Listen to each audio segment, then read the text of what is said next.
Okay, we will move to our next item, which is item 2A, 2025 Fire Season Update, and we will have Chief Estes join us. He's our Chief of CAL FIRE and Placer County Fire. Good morning, Chief, and the rest of our CAL FIRE, Placer County Fire team in the room. Nice to see you all. Well, thank you very much, Chair Gore. Good morning to the members of the board. Daniel, thank you very much. I'm very excited to be here, and we have a two-part presentation, a couple of different sections this morning that I'm really looking forward to. As Chair Gore said, my name is Brian Estes, and I'm the CAL FIRE Unit Chief, as well as your Placer County Fire Chief. And I want to be remiss if I didn't recognize, really important members of my executive team that are here that work so hard to make all of the daily interactions in the fire and emergency services happen every single day. I could not do it without their leadership, and primarily my Deputy Chief Jim Hudson, our PMA Sarah Poindexter, and I want to introduce AJ Mount, who's a close partner of ours with our local 2881 labor union, who we could not do our job without. So I'm going to start with a little bit of a update on, we used to call it fire season. As you see now, it's fire preparedness, and there's actually a little bit of method behind that madness. There really is no such thing as fire season anymore. It's much more a fire year, and I think we saw that exhibited really clearly in the events of Palisades and Eaton fires in Southern California, where in January of 2025 we saw tens of thousands of structures destroyed in wind-driven fires across Southern California. And when we think back to our drought years here in Northern California, we did experience significant weather events, fires in late winter and early spring, low snow events, and that all accumulated to these anomaly years. And so that has really taken us out of the fire season. Believe it or not, when I started 35 years ago, the fire season in California didn't start until mid-July. And by October, we usually saw 1.5 inches or 2 inches of rain, and things kind of tempered down. Very traditionally ramped up springs and traditionally ramped down falls. But I think all of you understand that we're no longer seeing that at all.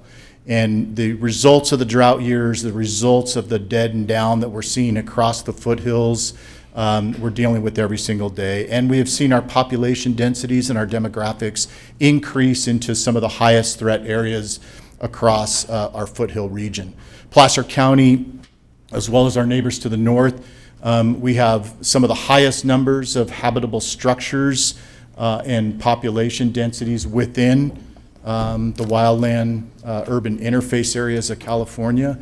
And that's something that CAL FIRE, as a state agency responsible for protecting 33 million acres of private land across California, it's our job and our mission to protect those private lands in the wildland urban interface. So with that, I wanted to give you an update, a little bit of our stats from last year and where we're kind of looking into the future. So as I said, we are in a year-round fire season or fire year in California. Our department responds to an average of about 8,000 wildland fires annually across the state. Currently, to this date, we've had more than 4,000 fires actively burning, which is a little less than our yearly average over the past 10 years. However, as you can see in 2025, we've already had 16,000 structures destroyed by damaging wildfires, largely due to the Palisades and the Eaton fire in January. We've dropped more than 15 gallons of fire retardant in the last 3 years, and our aviation assets in California continue to be leading the world in fire suppression operations. We have the largest civil, non-military firefighting aviation fleet in the world right here in California, and that's something we're very, very proud of. So as we scale it down to Placer County, and last year, our year in review in 2024, we had experienced responses to 427 wildland fires across the county. That was up from our annual averages, but our acreage of 1,256 total acres burned was down from our average. And our 5-year average usually runs just over 2,000 acres a year. So that seems low, right? When you see fires out there that are burning in the tens of thousands of acres, destroying tens of thousands of homes, we look at that and we say, well, that's not that much, 2,500 acres. The reason for that in Placer County is we have this incredible network of fire services and emergency response. We truly believe in a patchless or boundaryless type of response system across our region. And while we have challenges with multiple dispatch centers, we're able to maintain efficiency despite those challenges. And we never put the public and we never put the service to our communities second to our response, regardless of the patch on the side of the door. So what that equates to is we have this incredibly fast initial attack response. So while our number of fires may go up, our average in acres tends to be maintained or lower. CAL FIRE is a state agency. We are an initial attack oriented fire department.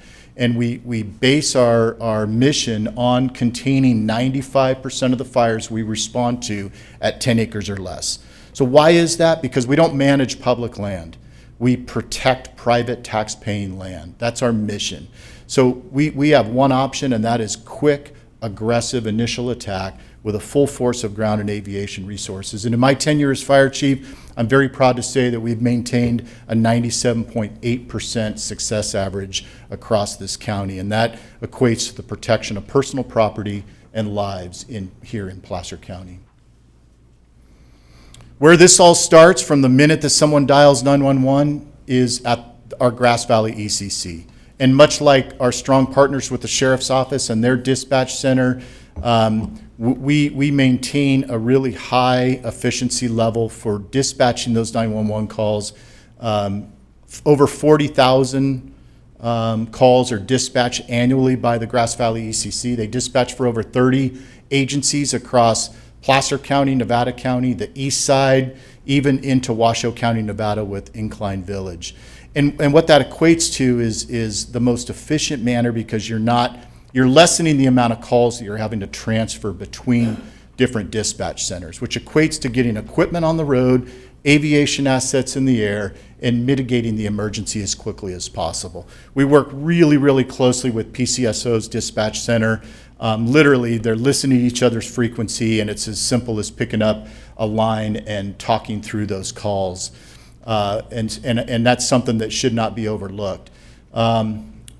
Overall, CAL FIRE runs about 600,000 calls a year in the state. So if you go back to that first slide that says we go to 8,000 wildland fires a year, that tells you that just like any other fire department in the state of California, the vast majority, 80% of our calls, are EMS related or all hazard related. But the thing about wildland fires is that each one of those wildland fires tends to consume or require a vast amount of resources, much more so than a simpler like an EMS call or even a traffic collision. It's a lot of resources. A great example is the other night in Supervisor DeMattei's district at Bickford Ranch.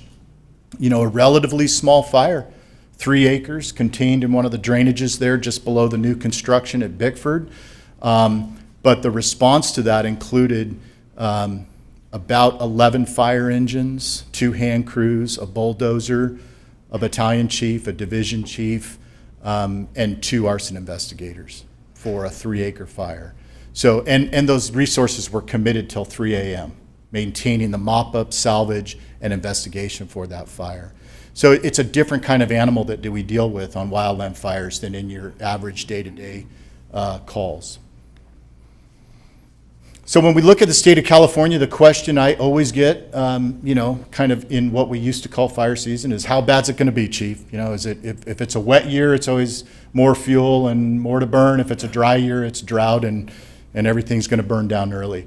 I'm happy to say that as of May 1st of 2025, Northern California was not, and to this day is still not, in a drought situation. Northern California. Southern California, as you can see by this map, is in a drought situation, and I think it will worsen through the calendar year.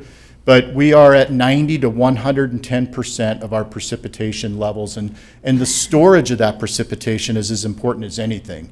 Meaning, The lakes are full, the reservoirs are full, and that gives us those critical water sources for fighting fires, as well as stopping points, natural barriers to stop the progression of fires. So that's very important.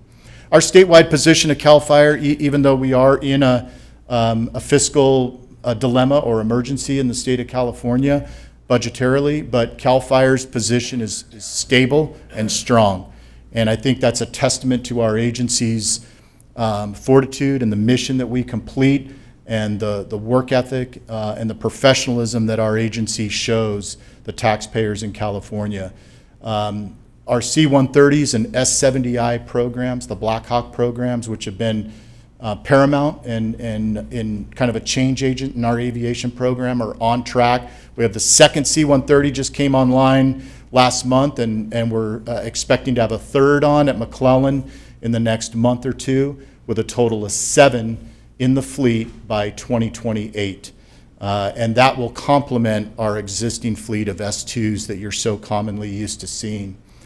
We've made tremendous investments working with our PBAs and NGOs, people like Sarah Jones and the Placer RCD, tremendous partners to try to balance that fire prevention and prescribed fire, and allowing people, we have to balance that kind of, we don't want to scare people. We want to tell people that we live in an area of responsibility. People have to be responsible for their properties and homes, but it's our responsibility to give them the ability to do that.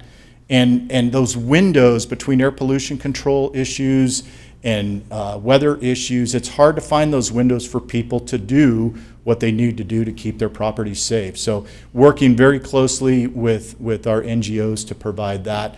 As you probably saw in the briefing I sent you last night and the video that your PIO shop and Eric Bergen produced, tremendous advancements in artificial intelligence detection on our camera systems across the region. We have 33 cameras through Alert California that see every nook and cranny of Placer County. And in the last 2 years, they've added that AI component and the algorithms that pick up differences on the horizon and landscape. It's a game changer.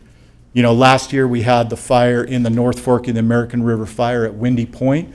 That fire was picked up by an AI algorithm on the camera. We had 2 night flying helicopters on that all night, and by daybreak we contained it at 7 acres. The last time a fire burned in that same place was called the Robbers Fire, and it burned over 10,000 acres in that canyon. So it's proven, it's a game changer, and it's something that we're going to continue to invest in. And the historical hiring of new firefighting personnel, which we're going to talk a little bit about in Sarah's presentation on the new Cooperative Fire Protection Agreement. But we are reducing our shift pattern. We are implementing a standard to the industry shift pattern for our men and women that work so hard out there, which will give them much needed relief, give more personnel on the fire line and the staffing of our stations. So tremendous advances here into the future. Our peak staffing on the state side, not including the county funded stations, but on the peak staffing state side that so much leverages our county strength. We staff 22 frontline fire engine companies at 3-0 staff, meaning 3-person. We staffed 7 Type 1 hand crews across our region and 4 bulldozers. We have managed, some of the things I'm very proud of in our resource allocation is in my tenure we have put on an additional initial attack fire bulldozer and 2 helicopters in this unit, 1 based at Auburn headquarters and 1 based in Truckee. And those are tremendous advancements in our initial attack capabilities. We also have a fully staffed arson investigation bureau. Just graduating. In fact, one of our new officers came over from PCSO and is now working for us as a peace officer. And so it's just another testament to that relationship that we have with PCSO and our strong partners. And so he's out there in the field fully certified now. And I'm very, very proud of our Type 1 incident management teams. Another thing that PCSO has really committed under Sheriff Wu's leadership. They have put all their stake into their personnel being involved in our Type 1 teams. They travel across the state, and what they bring back with us is that that tip of the spear type of leadership about evacuations and repopulation and care of displaced persons. And when we don't have these large events in Placer County, thank goodness, they're getting experience across the state, and they're bringing back such a tempo and such a pace of professionalism. And I'm very proud to say that we have 23 of our personnel in the county here that are assigned to these Type 1 incident management teams, including Chief Hudson, who is an incident commander and was the incident commander on the Palisades fire in January of 2025. So very proud of that. So I just wanted to thank all of you. That's what the state hat on before I take a seat with my strong partner, Sarah, and put my county fire chief hat on. But I wanted to give you a little bit of background on where we've been in 2024, where we're moving forward in 2025, and how proud I am to serve as your fire chief. And so I'll open it up to any questions about operational updates. Great, thank you very much, Chief, appreciate that. Supervisor Landon? Thanks. I don't have any questions, but just wanted to say thank you so much.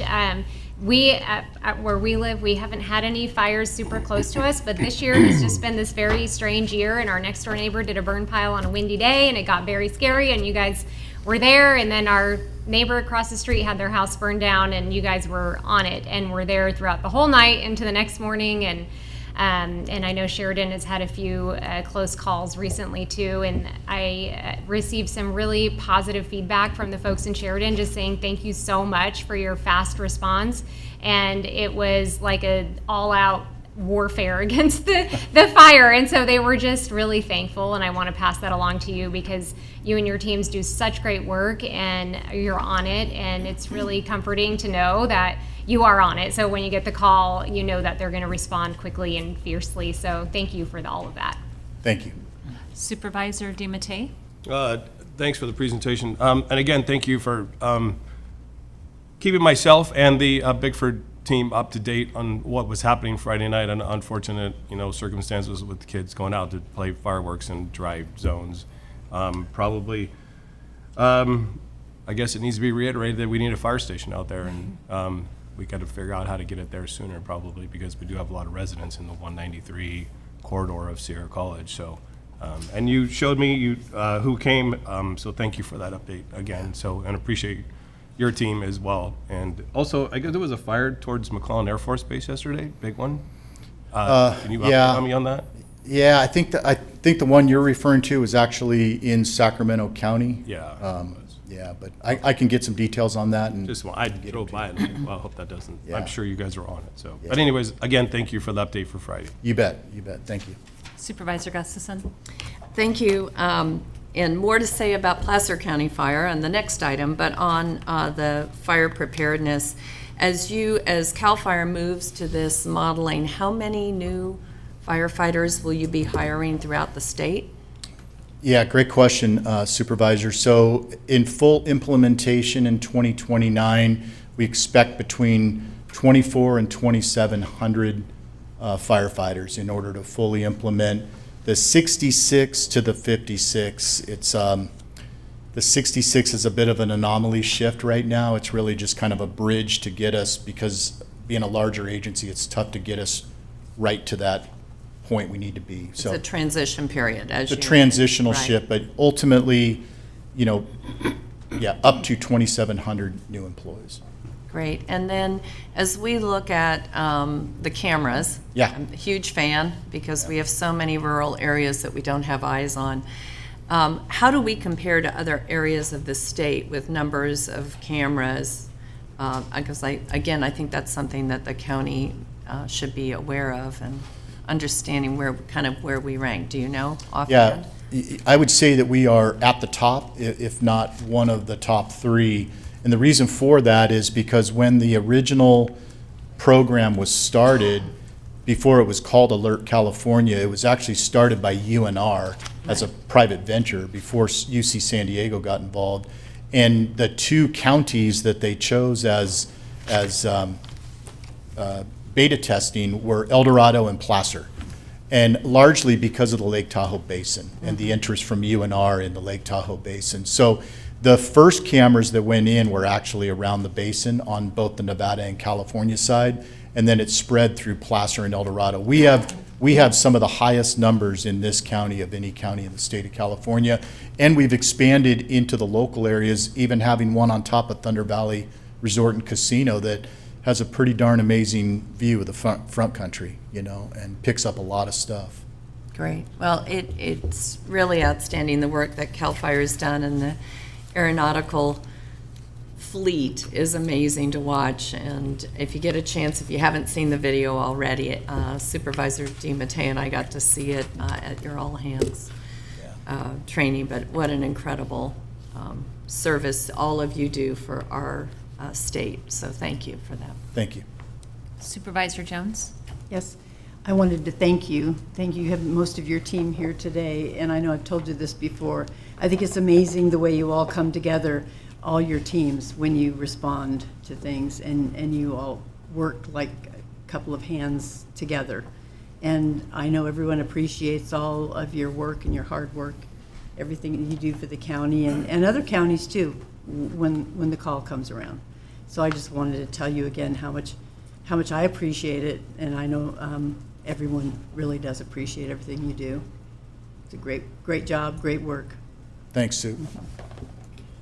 Thank you. All right, let's see. Sarah, are you up next? Yes. All right. Next item? Oh, well, we're taking, okay, didn't realize you are the next item. So let's take public comment. Any public comment on this item?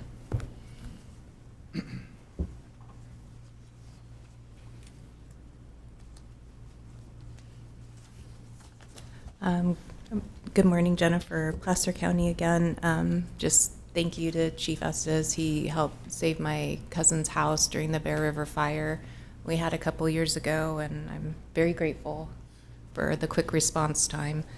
My question is kind of simple. Since our CAL FIRE area is seeming to be very on top of our fire situation and awareness with AI, lots of equipment, pretty good personnel, can we actually apply somehow for discounts for our insurance because our area is so on top of it versus maybe somewhere in Southern California where they didn't upkeep their fire engines, they didn't have their basins full. They had a lot of issues going on in this recent fire. But again, or if we got more equipment, what can we use for our preparedness and the fact that we are staying on top of this to benefit each individual citizen to bring down insurance rates or bring back insurance in areas that was canceled? Thank you. Thank you, Jennifer. Any other comments online? Diane, please unmute your mic and give your comments. Greetings again, Supervisors. Diane Louise Alessi from Christian Valley Park, 6 decades in Placer County. Ryan Estes, I just really appreciate you. And CAL FIRE, I have nothing but praise for how that agency is operated. I am curious though, and maybe you can shed some light for me, because it's never been really clear to me just how you integrate the use of personnel in terms of, here in Christian Valley, we have the CCC camper, California Conservation Corps, for those who don't know the acronym. And so you have that state resource of bodies.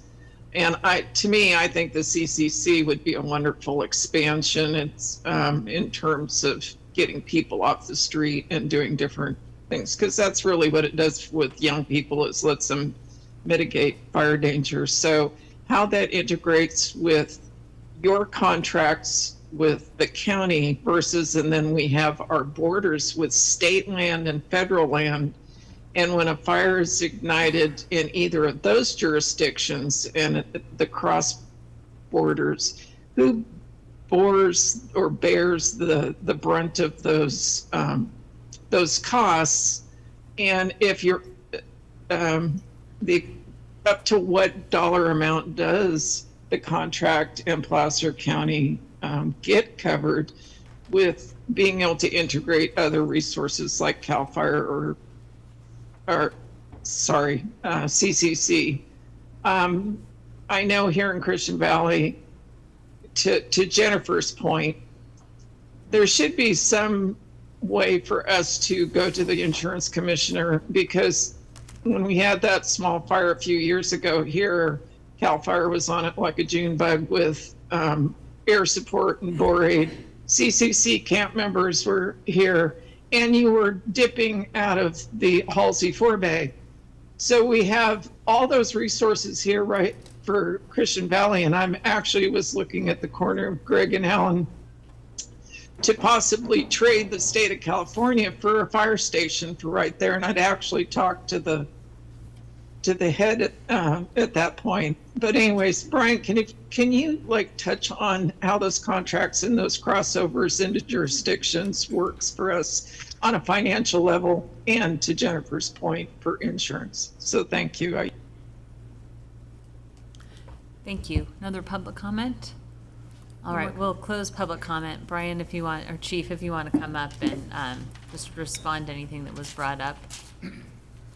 Thank you, Chair. I think her questions have a couple of different parts to them that may take a little longer than just a short answer. But what I think I can do is explain quickly about the California Conservation Corps in Christian Valley at the Placer Center. CAL FIRE, as an agency with our hand crew program specifically, we have relationships with a number of different agencies, including the 3 Cs, the Department of Corrections and Rehabilitations, and also the California National Guard, that all have programs internally within their agencies to supply hand crew firefighters under the leadership and logistics support of CAL FIRE. So the Placer Center in Christian Valley that you're referring to, ma'am, is a perfect example of a relationship we have with the 3 Cs, and we provide 2 Type 1 17-person firefighting hand crews out of that center for our response across the county.